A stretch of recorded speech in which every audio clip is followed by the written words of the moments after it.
Okay. All right. Does God exist? And if so, who is he? Well, yes, God does exist. We know that he exists from the words that he spoke to about 40 different men over a span of about 1,500 years, who then wrote those words down so that we could know who he is. God declares in those words that he is the creator of the heavens and the earth. Well, how do you know he really is the creator of the heavens and the earth? Well, he also says that uh, in the Bible that it tells us that God's eternal power and divine nature, in other words, who he is, are clearly seen in all the things that he has made. And we know that in Genesis, one of the things that he made was trees. Did you know that trees are made with a pattern? There is a design to every tree. Just take the leaves, for example. The leaves are all attached in a specific way. They either alternate on the stem, one on one side, then you go up, and then there's the next one's on the other side, and then you go up, and then the next one's on the other side. They call that alternating.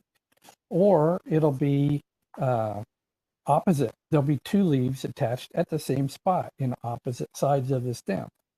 Or a third way is there'll be what they call whorled, where there will be three or more leaves attached on the stem at the same spot in a circle around that stem.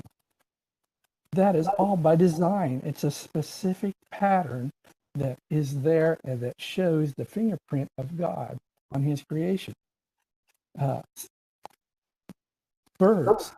I have this book right here. Look how thick this book is, 1,000 pages. It's all birds, just birds that God created only in the northern hemisphere, in North America.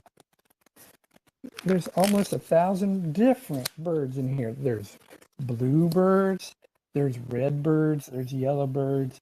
There are all sizes of birds. Some birds migrate. Some birds are small. Some birds even fly backwards. The hummingbird can fly backwards. Amazing stuff, and all by design.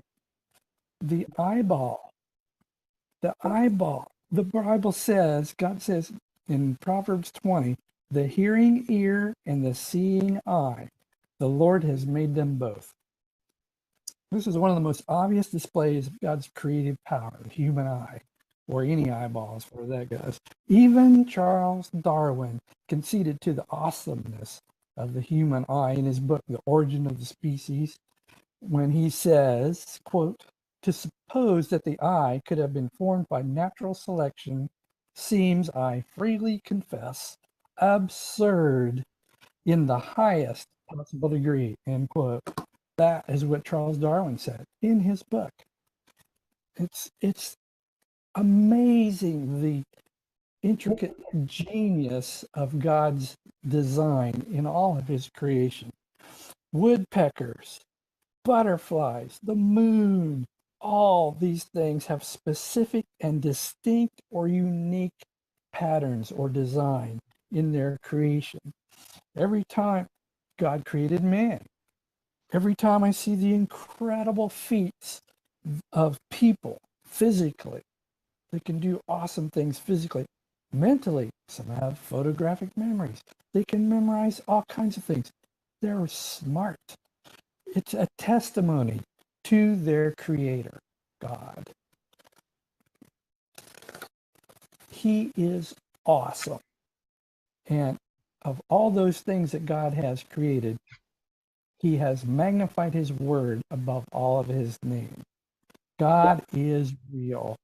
He really does exist, and he carries your picture in his pocket. God loves you.